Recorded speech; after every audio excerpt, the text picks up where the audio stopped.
What happens when the man who thinks he has it all is forced to watch the woman he threw away get everything he ever wanted, and more? This isn't just a story of a breakup. It's a story of a spectacular downfall, a tale of karma served on a silver platter. He took his young mistress to the city's most exclusive restaurant, a place to flaunt his success and seal his victory. But in a twist of fate, he found his ex-wife at the very next table. She wasn't crying. She wasn't alone. She was glowing. And what he was about to witness would not only ruin his night, but shatter the entire foundation of his arrogant world. Stay tuned for a story that proves the best revenge is a life beautifully lived. The engine of the Porsche 911 purred with a deep, throaty satisfaction that Mark Thorne felt mirrored in his own chest. He glanced at the woman beside him, Tiffany Sterling, her blonde hair catching the neon glow of the downtown Los Angeles streets. She was 26, a decade younger than his ex-wife, with an ambition that was as sharp and polished as her acrylic nails. Tonight was a celebration. It had been exactly 1 year since the divorce from Eleanor was finalized. 1 year of what Mark considered unadulterated freedom and success. "Are you sure we can get a table at Aurelia?" Tiffany asked, her voice a practiced blend of awe and entitlement.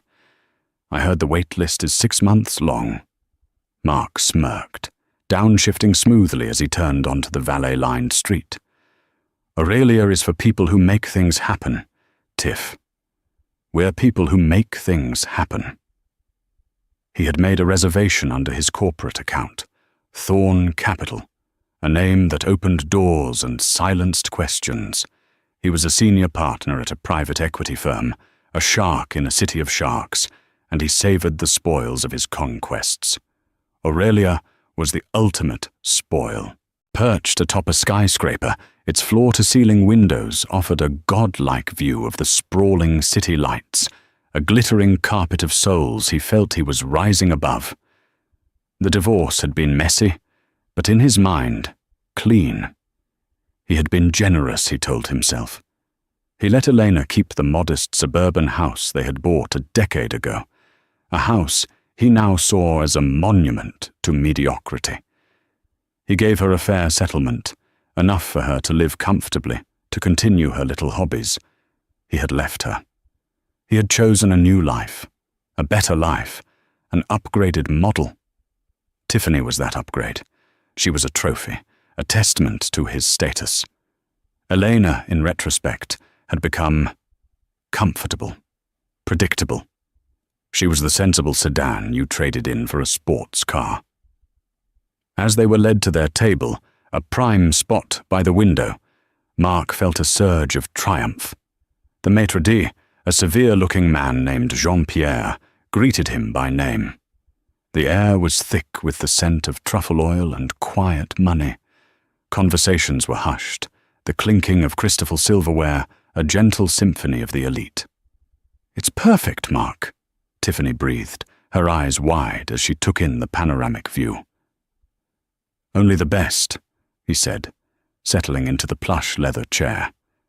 He thought of Eleanor, probably at home in that beige-colored house, watching some streaming service, maybe working on one of her little design sketches she used to talk so much about. He'd always found it a cute, if impractical, pastime. Interior design, she'd called it. He'd called it playing with cushions. He'd told her that his career needed to be the priority. He was the earner, the one whose work mattered. Her dreams were a luxury they couldn't afford to focus on. He remembered one night, years ago. She had spread out a series of detailed drawings on the dining room table, her face lit with a passion he hadn't seen in a long time. It was a proposal for a complete redesign of a local library's children's wing, a pro bono project she wanted to lead. "Look, Mark," she'd said, her voice buzzing with excitement. "If we open up this wall and use modular furniture here, we can create a dynamic space that grows with the children. and this color palette is based on developmental psychology to encourage creativity. He had barely glanced at it, his eyes fixed on a stock market report on his laptop. "That's nice, honey," he'd mumbled. "But the Henderson deal closes on Friday. I really need to focus. Can we clean this up? I need the table for my paperwork." He would never forget the way her light had dimmed in that instant, the spark in her eyes extinguished, replaced by a familiar, weary resignation. She had quietly packed up her drawings, and she never mentioned the library project again. Remembering it now, sitting in Aurelia with Tiffany, he felt not a pang of guilt, but a confirmation that he'd made the right choice. He needed a woman who understood the game, who was a partner in his ambition, not a distraction from it. Tiffany understood. She was currently taking a perfectly framed photo of her champagne flute against the city skyline for her Instagram. Her caption would undoubtedly tag the restaurant and praise her wonderful boyfriend. She was an asset. "To us," Mark said, raising his glass. "To the future."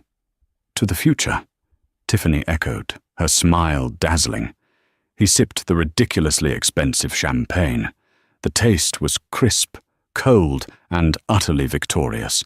He was the king of his own world, sitting in his castle in the sky. Nothing and no one could touch him. They had just ordered their appetizers, Mark, the seared foie gras, Tiffany, the caviar service, when a subtle shift in the restaurant's atmosphere caught his attention. A few heads turned towards the entrance. Jean-Pierre, the usually unflappable maître d'été, was personally escorting a new couple to their table, his posture slightly more deferential than it had been for Mark. Mark followed the collective gaze, a flicker of irritation passing through him. He hated it when a bigger shark entered his waters. He expected to see some tech billionaire in a hoodie or a grizzled studio head. But what he saw sent a jolt through his system, a sudden, cold shock that sobered him instantly. It was Eleanor. But it wasn't the Eleanor he remembered. The Eleanor he had left wore her hair in a simple ponytail, favored sensible jeans, and rarely wore makeup. The woman walking through Aurelia was a different creature entirely. Her dark hair was styled in elegant, cascading waves. She wore a simple but exquisitely cut emerald green dress that clung to her frame, a frame that was stronger, more confident than he recalled. Her face, which he had once called pleasantly plain, was now striking, illuminated by a quiet radiance that seemed to come from within. He felt his throat tighten. It was like seeing a ghost, but a ghost that had come back from the dead, more vibrant and alive than ever before. "Who's that?" Tiffany asked, noticing his fixed stare. "Do you know her?" Mark couldn't answer for a moment. He was too busy processing the man she was with. He was older, perhaps in his late 40s, with distinguished silvering at his temples and an air of effortless authority. He wasn't Hollywood handsome, but he possessed a deep-set charisma and a calm, watchful intelligence. He wore a bespoke suit that probably cost more than Mark's monthly mortgage payment on his penthouse. As they passed, the man placed a gentle hand on the small of Elena's back, a gesture of easy intimacy that made Mark's stomach clench. They were seated at a table even better than his own, a secluded corner booth that offered both privacy and a commanding view of the entire restaurant. "Mark? You're staring," Tiffany said, her voice sharp with annoyance. "It's rude." "It's my ex-wife," he finally managed to say, the words feeling like gravel in his mouth. Tiffany's perfectly sculpted eyebrows shot up. She craned her neck to get a better look. "That's Elena." Wow, she cleaned up. The comment was meant to be a slight, a confirmation of her own superiority, but it landed like an insult to Mark. Cleaned up? It was an understatement of cosmic proportions. This wasn't a simple makeover, it was a complete transformation. This was a woman who was comfortable in her own skin, who belonged in a place like Aurelia. The quiet, unassuming woman he had divorced would have been terrified to even walk through these doors. His mind reeled, grasping for a logical explanation. Who was the man? An expensive date? A sugar daddy? Yes, that had to be it. Elena must have gotten lonely and found some rich old man to take care of her. He pictured her settlement money dwindling, her desperation growing. It was the only narrative that made sense, the only one that kept his own victory intact. Probably some rich client she's trying to impress, Mark said, trying to sound dismissive. She's still trying to get that little design business off the ground. But even as he said it, he knew it was a lie. He watched as the man, whose name he now desperately wanted to know, spoke to Eleanor. He wasn't just talking, he was listening. He was leaning in, his gaze focused entirely on her, his expression a mixture of admiration and deep affection. And Eleanor? She was laughing, not the polite little titter he was used to, but a genuine, unrestrained laugh that made her eyes sparkle. He hadn't heard her laugh like that in years. He realized with a sickening lurch that he had been the reason she stopped laughing that way. The waiter arrived with their appetizers. The intricate plate of foie gras, which moments ago had seemed like the pinnacle of indulgence, now looked grotesque. The tower of caviar, with its mother-of-pearl spoons and blinnies, seemed absurd. Mark's appetite had completely vanished, replaced by a cold, hollow feeling in the pit of his stomach. He was supposed to be the winner. This was his celebration, but the ghost of his past had just walked in, and for the first time in a very long year, Mark Thorne began to suspect that he had lost something far more valuable than he had ever understood. The next hour was a masterclass in torture for Mark. He tried to engage with Tiffany, to listen to her chatter about an upcoming influencer trip to Bali and the drama with her frenemy, Jessica. He nodded and made the appropriate murmurs of agreement, but his attention was a taut string, pulled inexorably towards the corner booth. He became an unwilling spy, cataloguing every detail of the scene unfolding just 50 feet away. He watched as the man, let's call him Silver Fox, Mark thought venomously, poured Elena a glass of wine. He watched as they shared a dish, their movements easy and synchronized. He watched the way Elena's hands moved when she spoke, carving shapes in the air as she described something with passion. He remembered those hands, usually covered in charcoal dust or paint smudges from her hobbies. Now they were animated, expressive, a conductor's hands leading the orchestra of her new life. What were they talking about? His mind raced. Her! It had to be about her! The man was clearly besotted. Mark dissected their interaction, searching for clues, for flaws. He looked for the telltale signs of a transactional relationship, the bored expression of a kept woman, the possessive grip of a benefactor. He found none. What he saw was a partnership. He saw respect. He saw the way the man's eyes crinkled at the corners when Eleanor smiled. He saw the way she would occasionally reach across the table and touch his hand, a simple, grounding gesture of connection. These were not the actions of a woman trying to secure a benefactor. This was real. The realization landed like a punch to the gut. "She looks happy," Tiffany commented, her tone laced with a strange mix of curiosity and accusation. She had been watching him watch Eleanor, and her patience was clearly wearing thin. "It's an act," Mark snapped, more harshly than he intended. "She's probably playing him. Eleanor was always good at playing the victim." Was she? He tried to recall an instance, any instance, of Eleanor being manipulative. He couldn't. What he remembered was her asking for his time, for his attention, for him to be present. He had framed those requests as neediness, as her trying to hold him back from his work. Now, seeing her with this man, he saw it for what it was: a desire for partnership, a partnership he had been unwilling or unable to provide. A memory, sharp and unwelcome, surfaced. It was their 8th anniversary. He had completely forgotten. He came home late, exhausted from a 14-hour day of hostile negotiations. The house was dark, except for the dining room, where Elena was sitting at a fully set table with 2 plates of cold, uneaten steak and a single flickering candle. "I tried to call," she had said, her voice small and tight. "My phone was off. We were in a lockdown meeting," he'd replied, loosening his tie, his mind still on spreadsheets and profit margins. "What's all this?" "It's our anniversary, Mark." He felt a flash of annoyance, not guilt.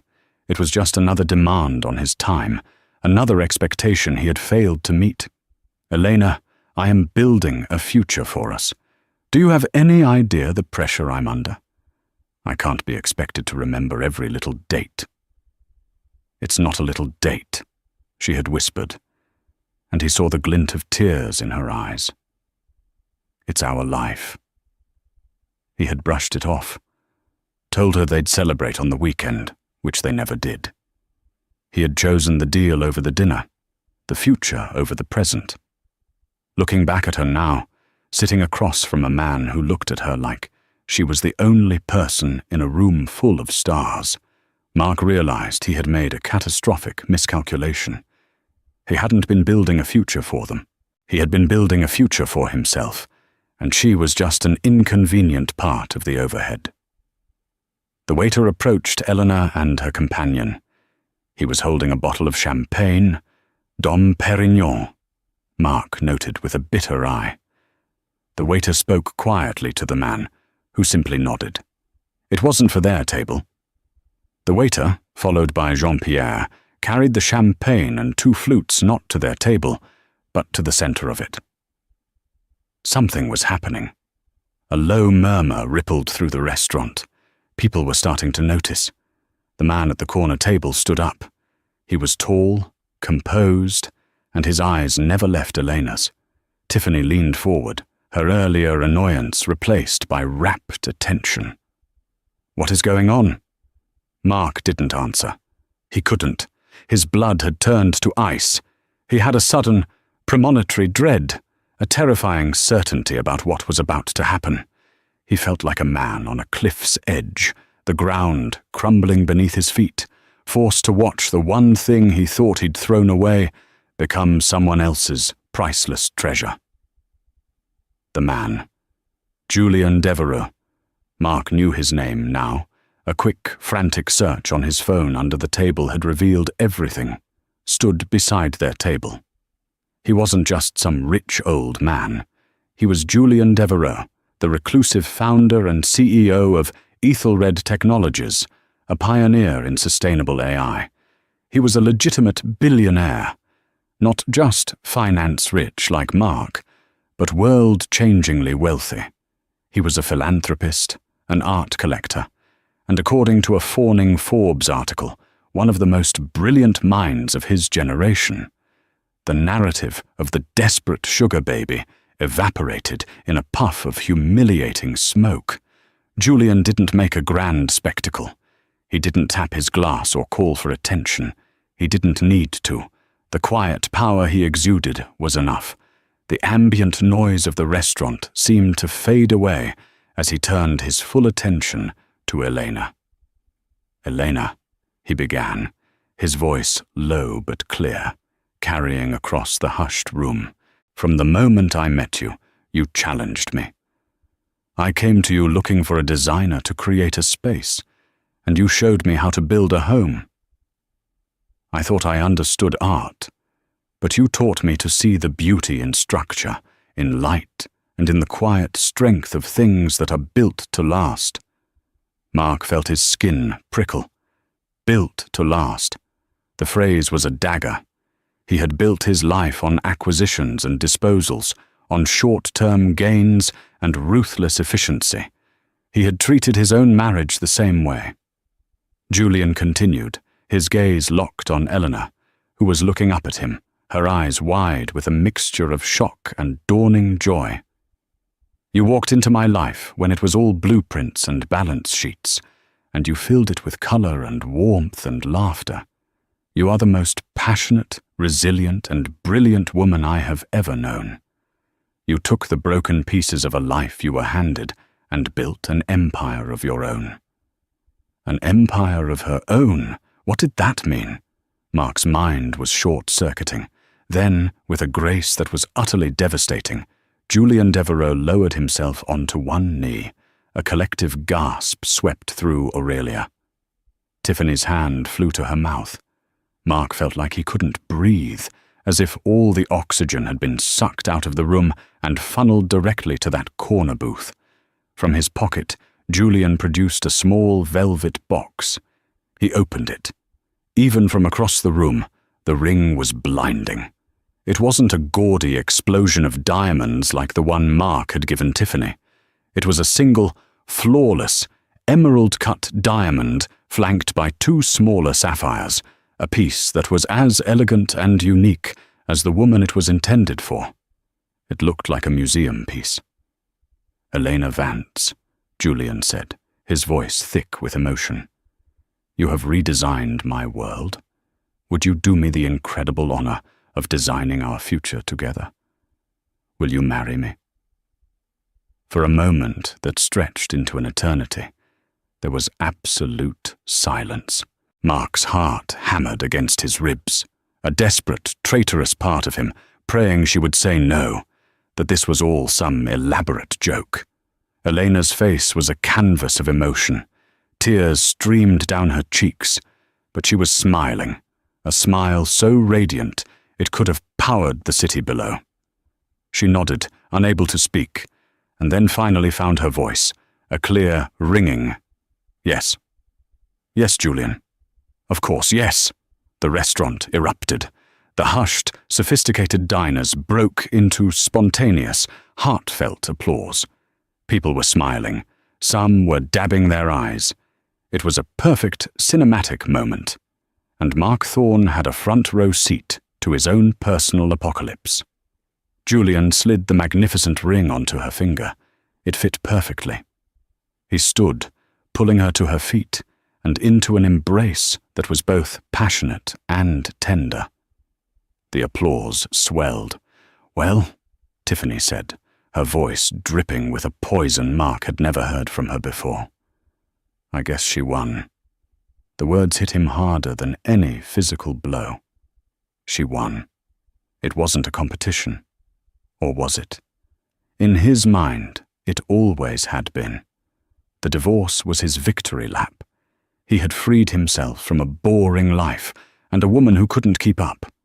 He had upgraded. But as he watched Eleanor, now wearing a billionaire's ring, being toasted with champagne by the entire restaurant, a woman so clearly adored and respected, he saw the sickening truth. He hadn't upgraded. He had been the starter marriage. He was the prequel, the backstory, the chapter she had to get through to reach her real life. He was the man who had owned a lottery ticket and thrown it in the trash, only to watch someone else find it and claim the billion-dollar prize. The waiter arrived with their main courses. Mark looked down at his plate of Wagyu steak, its perfect cross-hatching and artful garnish, a mockery of his shattered ego. He felt a wave of nausea. He had never felt so utterly, comprehensively defeated in his entire life.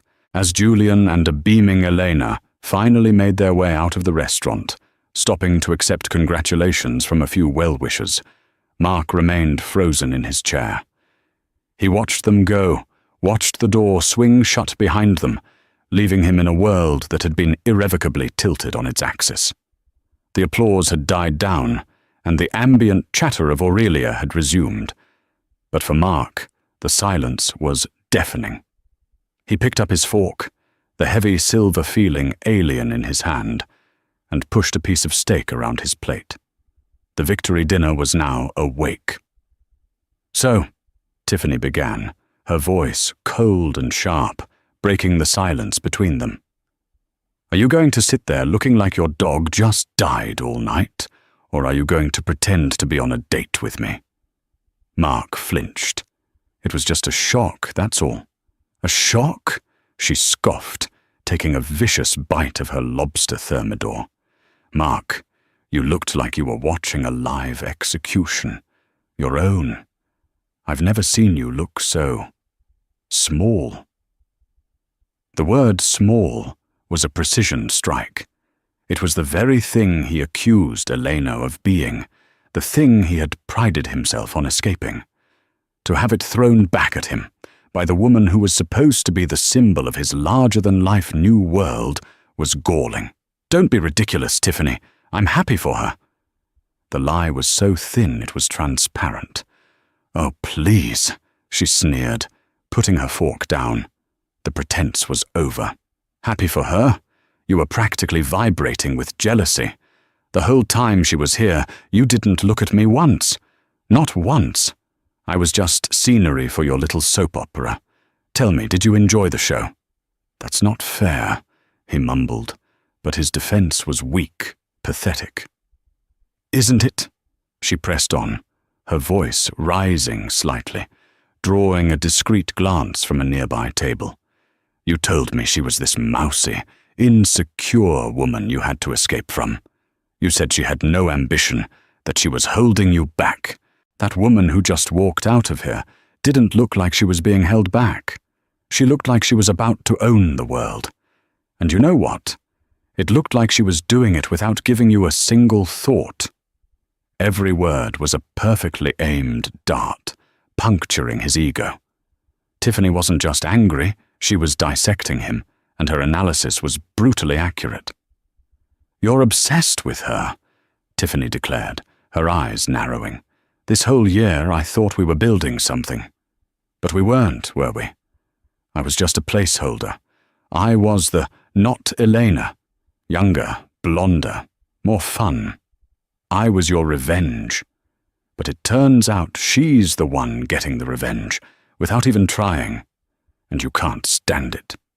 He wanted to deny it, to rage at her, but the truth of her words silenced him. He had used Tiffany. He hadn't seen it that way, of course.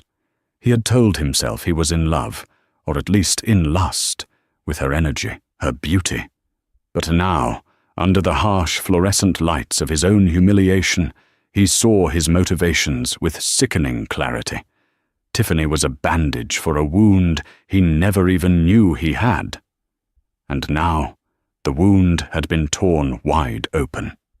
I think I'm losing my appetite, Tiffany said, pushing her plate away. She grabbed her purse, a ridiculously expensive Chanel clutch that Mark had bought her last month. The man she's with? Julian Devereux. I just looked him up. He's worth $12 billion, Mark. Billion, with a B. He funds cancer research and builds schools in Africa. What do? You buy and strip companies for parts. The comparison was cruel and designed to wound. It succeeded perfectly. You said you were the upgrade, the winner, she continued, her voice dropping to a venomous whisper. But from where I'm sitting, it looks like she traded in a used Honda for a private jet. And you're left here, paying the bill for a dinner you can't even eat. She stood up, her chair scraping harshly against the polished floor. Call me when you're over your ex-wife. Or better yet, don't. She turned and walked away, her heels clicking an angry rhythm of departure. She didn't look back. Mark was left alone at the table for two, with 2 half-eaten main courses and the full, crushing weight of his own monumental stupidity. Jean-Pierre glided over, his expression a mask of professional sympathy. Is everything all right, Mr. Thorne? Mark looked at the concerned maître d'aides, at the pitying glances from the surrounding tables, at the ghost of a celebration on his own table. Just bring me the check, he said, his voice raspy, and the strongest scotch you have. He had come to Aurelia to toast his victory. He was leaving utterly vanquished, not by an enemy, but by the undeniable radiant success of the woman he had been so certain he had left behind in the dust. The silence in Mark's penthouse apartment was a physical presence. It was a sleek, minimalist space, all chrome, glass, and shades of grey. A place designed to impress, not to comfort. He'd always seen it as a symbol of his success, a stark contrast to the cluttered, cosy warmth of the house he'd shared with Eleanor. Tonight, for the first time, it felt like a mausoleum. Cold, empty, and haunted. The tumbler of Macallan 25 in his hand did little to dull the throbbing in his skull.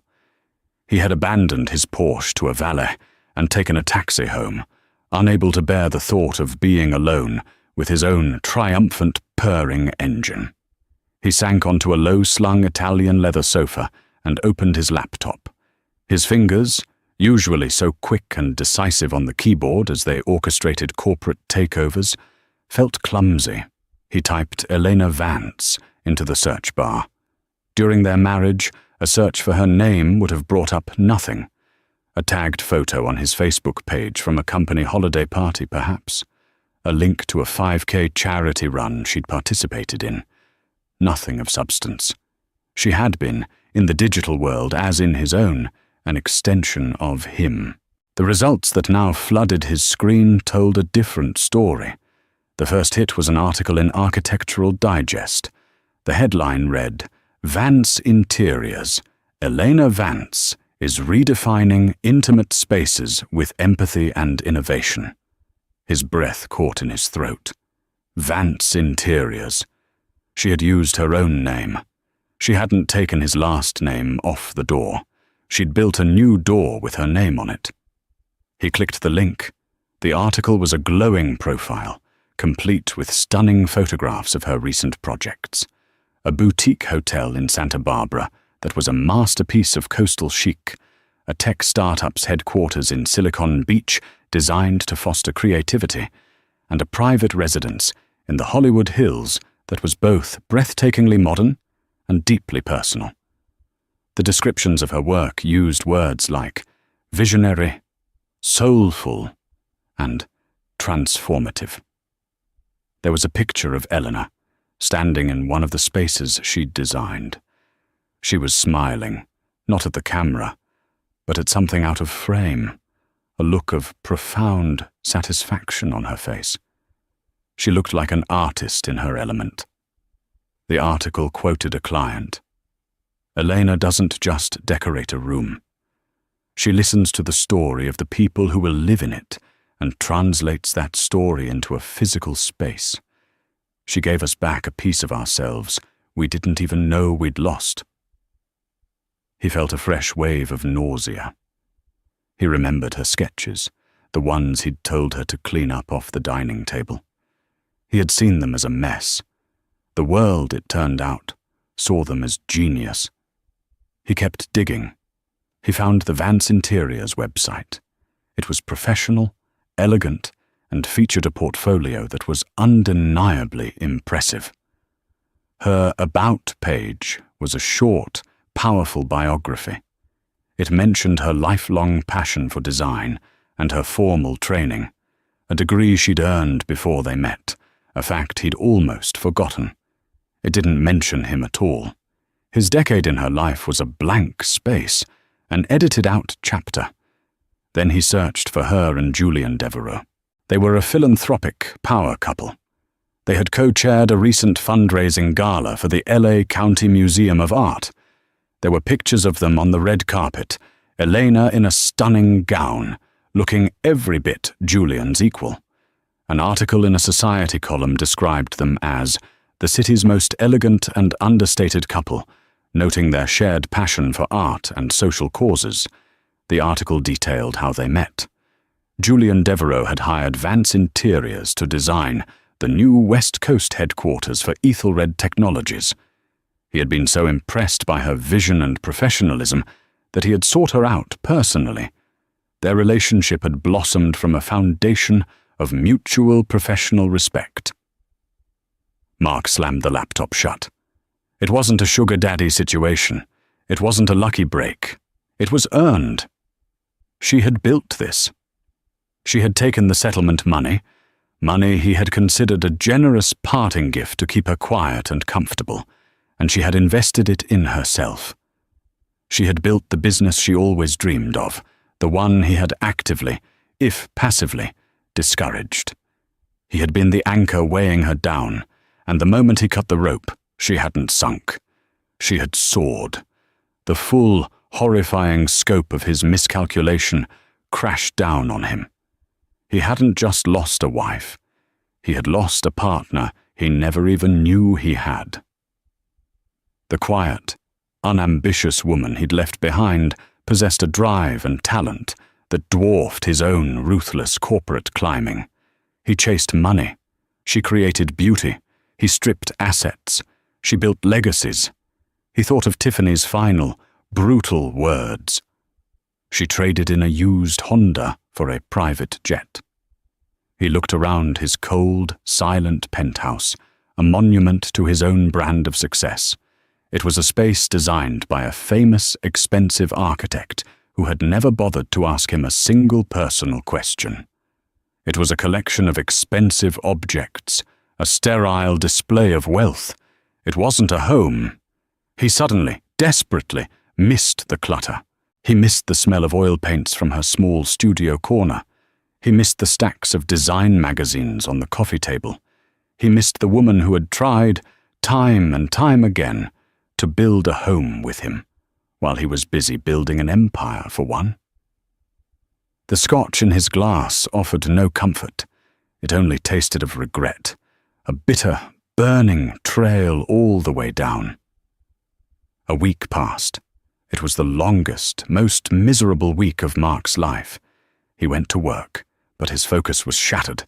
During meetings, he'd find his mind drifting, picturing Elena laughing with Julian Devereux. He stared at complex financial models, but all he saw was the brilliant sapphire on her finger. His colleagues noticed his distraction, his new, sour mood. The aura of the invincible corporate raider had been replaced by the pallor of a man haunted. Tiffany, true to her word, hadn't called. She had blocked his number. Her Instagram, once a shrine to their fabulous life together, was now scrubbed of all but a few of his photos. She was already moving on, rebranding her narrative. He was yesterday's news. Loneliness, an emotion Mark had always associated with weakness, became his constant companion. The silence of his penthouse was no longer just quiet. It was accusatory. Every gleaming surface seemed to reflect his own pathetic image back at him. One night, after a bottle of wine that did nothing to numb the ache in his chest, he found himself scrolling through the old photos on his cloud storage. He bypassed the recent years of lavish vacations with Tiffany and went further back, to the beginning, to Elena. There were photos of them in their first tiny apartment, painting the walls themselves. A picture of her looking proudly at the first real piece of furniture she had saved up for and restored. A photo of them on a hiking trip, her face free of makeup, smiling at him with an open, uncomplicated love that now felt like a physical blow. This was the woman he had loved, before he had decided she wasn't enough. Before he had broken her, or so he thought. He came across a video from her 30th birthday. He had thrown her a surprise party in their backyard. In the video, she was surrounded by her friends, her face alight with pure joy as they brought out a cake. She caught his eye from across the yard and blew him a kiss, a look of such profound love and gratitude on her face. Watching it now, he felt a sob rise in his throat, thick and painful. What had he done? How could he have thrown that away? Driven by a desperate, wine-fueled cocktail of nostalgia and self-pity, he did the one thing he knew he shouldn't. He picked up his phone and found her number. He stared at the name Elena for a long time before his thumbs started moving, typing out a message born of weakness and ego. "Hey, saw you at Aurelia last week. You looked happy. Congrats. Reminded me of the old days. Remember that little Italian place on Millwood we used to go to? I was thinking about that tonight." He hit send before he could second-guess himself. The message was a pathetic, transparent attempt to claw his way back into her narrative. He was trying to remind her of a shared history, to imply a connection that he himself had severed. He wasn't sure what he wanted. For her to say she missed it too? For her to feel a pang of nostalgia? He just wanted a reaction. He wanted to know he still existed in her world. He waited, his heart pounding. The delivered receipt appeared. He stared at the screen, waiting for the 3 little dots of a reply to materialize. Minutes turned into an hour. Then 2. He fell into a restless, alcohol-laced sleep on the sofa, his phone clutched in his hand. He woke with a start near 3 a.m., his neck stiff, his head pounding. He fumbled for his phone, his screen blindingly bright in the dark room. There was a reply, a single notification. His heart leaped. He unlocked the phone and read the message. It wasn't long. It wasn't angry or sentimental. It was something far worse. It was final. "Mark, I appreciate you reaching out, but my past is not a place I visit anymore. The happiness you saw is real, and it's built on a future I am excited about. I have a new favorite Italian place now. I wish you well." That was it. I wish you well. The 4 most polite, devastatingly indifferent words in the English language. There was no anger, no lingering resentment, no opening for further conversation. It was the clean, crisp, professional closing of a door. She wasn't holding a grudge. She wasn't playing games. She simply, truly, did not care anymore. He was a closed file, a finished project. He read the message again and again, the words blurring through the haze of his hangover and his heartbreak. "I have a new favorite Italian place now." The simple sentence was a brutal metaphor. She had a new life, a new love, new memories that were overwriting the ones he had so carelessly tried to evoke. He had wanted a reaction, and he had gotten one.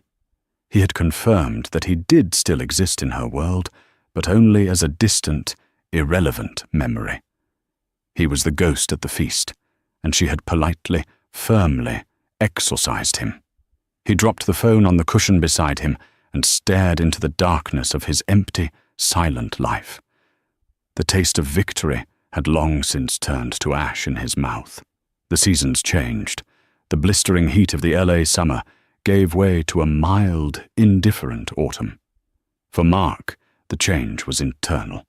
The frantic desperation of the weeks following the encounter at Aurelia had cooled into a dull, persistent ache of regret. He had stopped drinking excessively. He went to work, he went to the gym, he went through the motions of his life. But the swagger was gone. The predatory gleam in his eye had been replaced by a weary sadness. He existed in a state of self-imposed exile.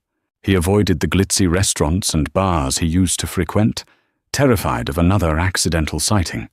His world, which had once felt limitlessly expansive, had shrunk to the size of his own solitude. One rainy Tuesday afternoon, he was killing time at an airport newsstand before a business flight to Chicago. He was scanning the rows of magazines, his eyes glazing over the covers featuring smiling celebrities and bold headlines about success and scandal. And then he saw her.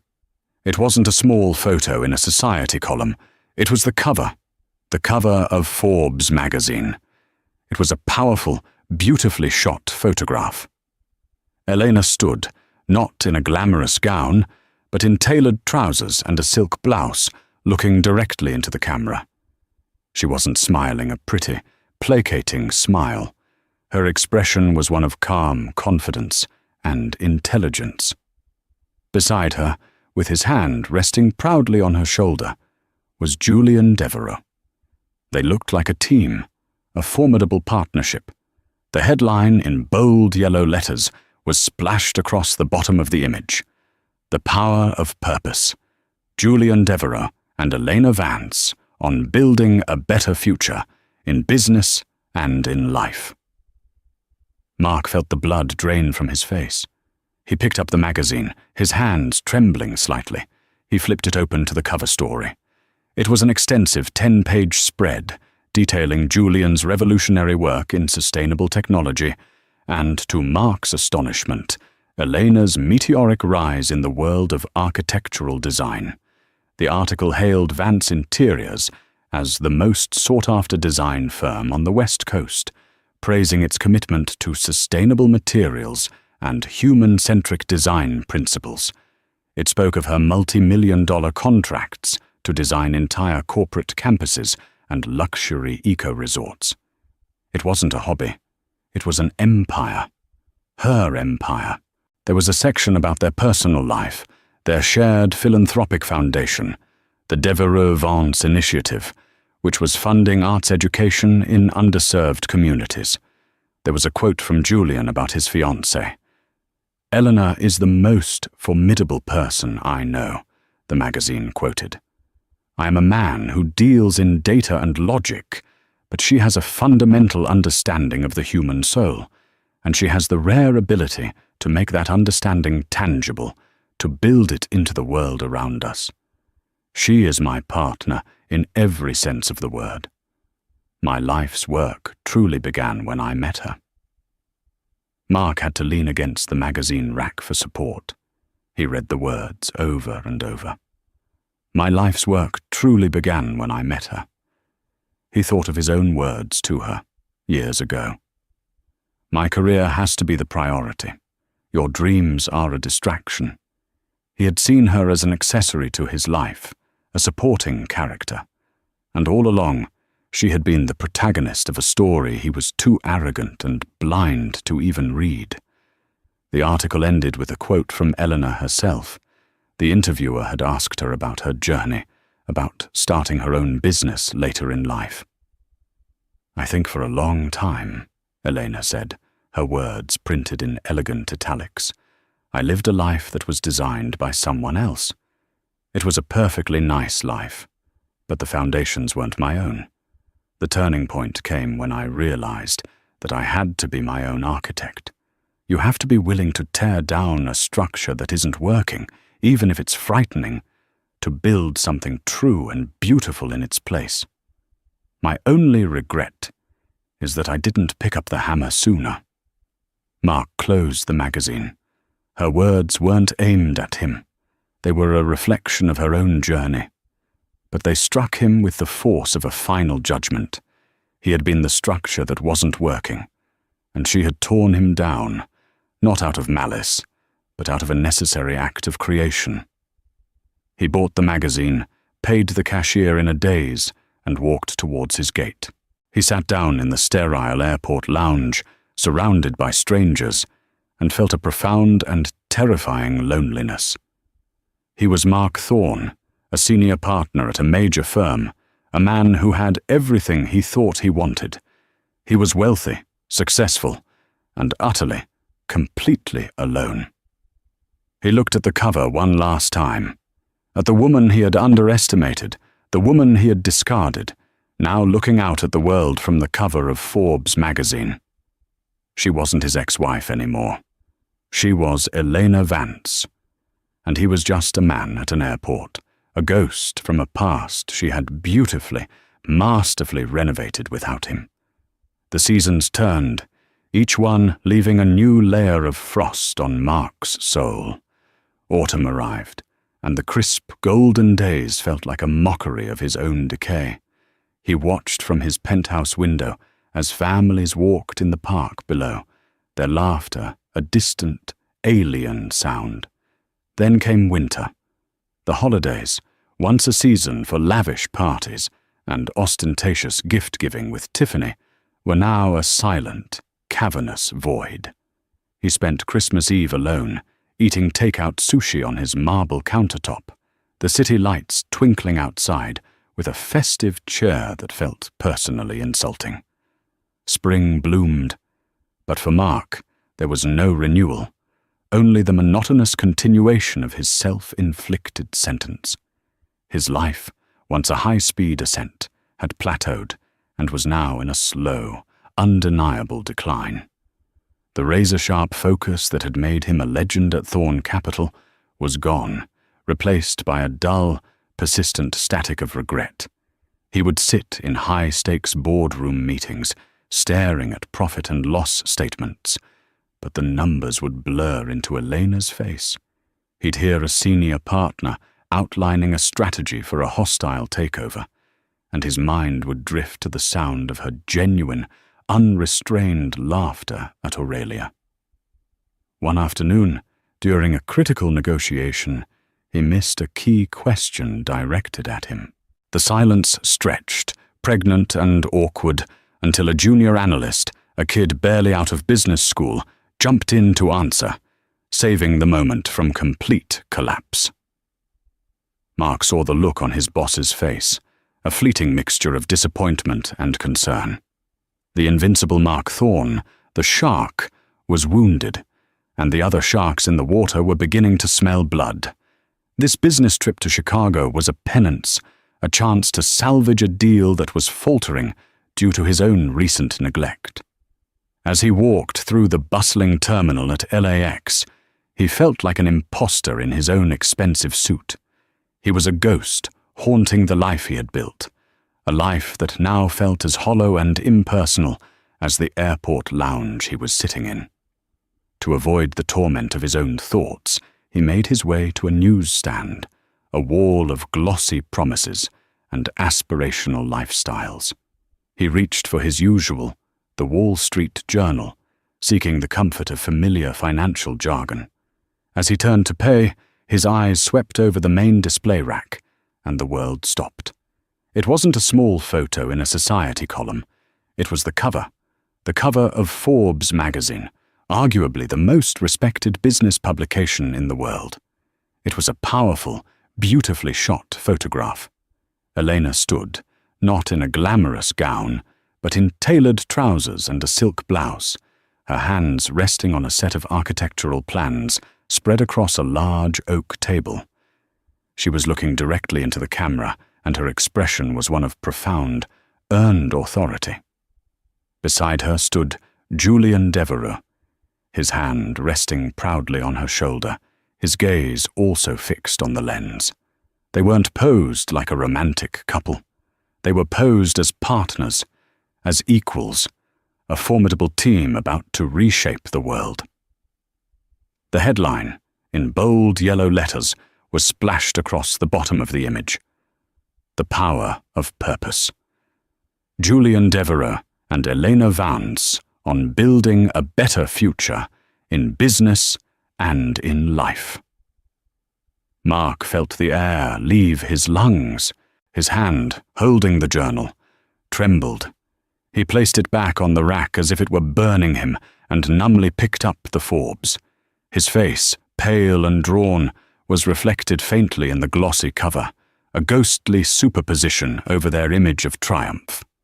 He bought the magazine, the transaction a blur, and found a secluded seat at his gate. With unsteady fingers, he opened it to the cover story. It was an extensive 10-page spread. He began to read, and every paragraph was a new, fresh hell. The article hailed Vance Interiors as the most sought-after design firm on the West Coast, detailing not just her aesthetic vision, but her revolutionary business model built on sustainable materials and ethical labor practices. It mentioned she had recently been awarded a prestigious Guggenheim Fellowship for her research into human-centric environmental design. Mark felt a dizzying sense of vertigo. He remembered a weekend she had spent building an intricate model of a community center out of recycled cardboard and reclaimed wood. He had called it her Little Arts and Crafts project.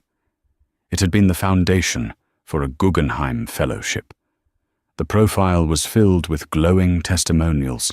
A Silicon Valley CEO praised how her office redesign had increased employee productivity and well-being by 40%. A world-famous actress spoke about how Eleanor hadn't just designed her house, but had created a sanctuary that healed her soul. Then came the section on their philanthropic work. The Devereux Vance Initiative was funding a multi-million-dollar program to build and design state-of-the-art arts and science wings for public schools in low-income neighborhoods. There was a quote from Julian about his fiancée. "Elena is the most formidable person I know," the magazine quoted. "I am a man who deals in data and logic, but she has a fundamental understanding of the human soul, and she has the rare ability to make that understanding tangible, to build it into the world around us. People think I gave her opportunities, but the truth is, she gave me a purpose beyond profit. She is my partner in every sense of the word. My life's work truly began when I met her." Mark had to close his eyes. He thought of his own words to her, years ago, after he'd found her crying over a rejected proposal for a community project. "Elena, you have to be realistic. My career makes the money that allows you to have these hobbies. Let's focus on what's important." He had defined what was important, and he had been so wrong. The article's final paragraphs were an interview with Eleanor herself. The journalist asked about the courage it took to start over. "I think for a long time," Eleanor's words read, elegant and incisive on the page, "I lived a life that was designed by someone else. It was a perfectly nice life, on paper, but the foundations weren't my own, and the rooms felt small, confining. The turning point came when I realized that I had to be my own architect.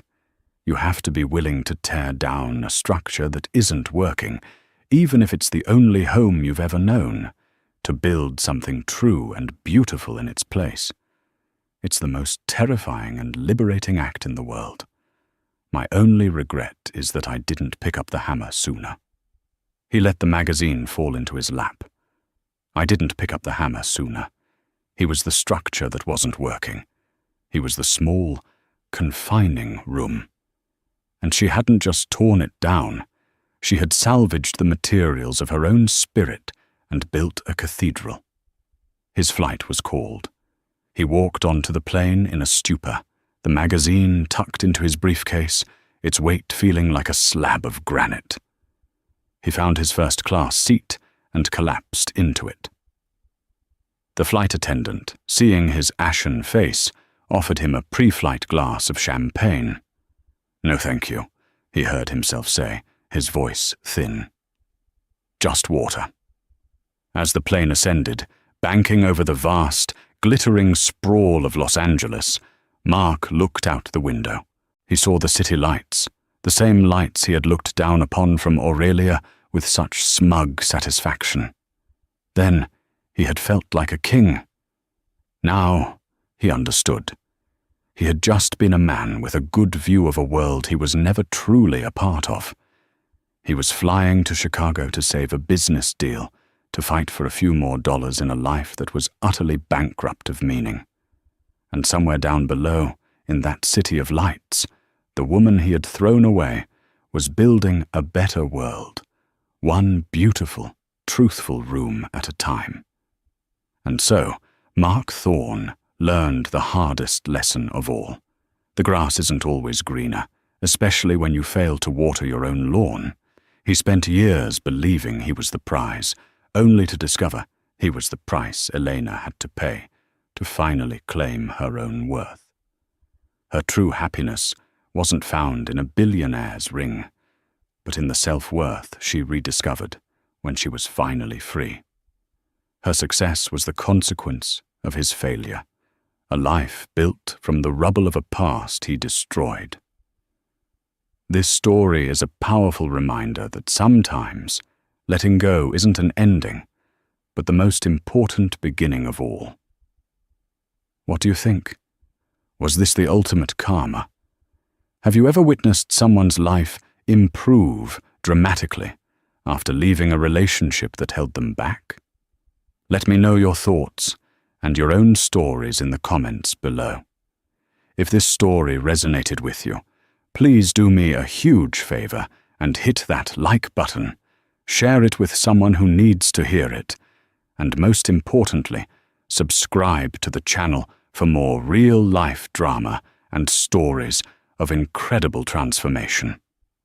Thank you for listening.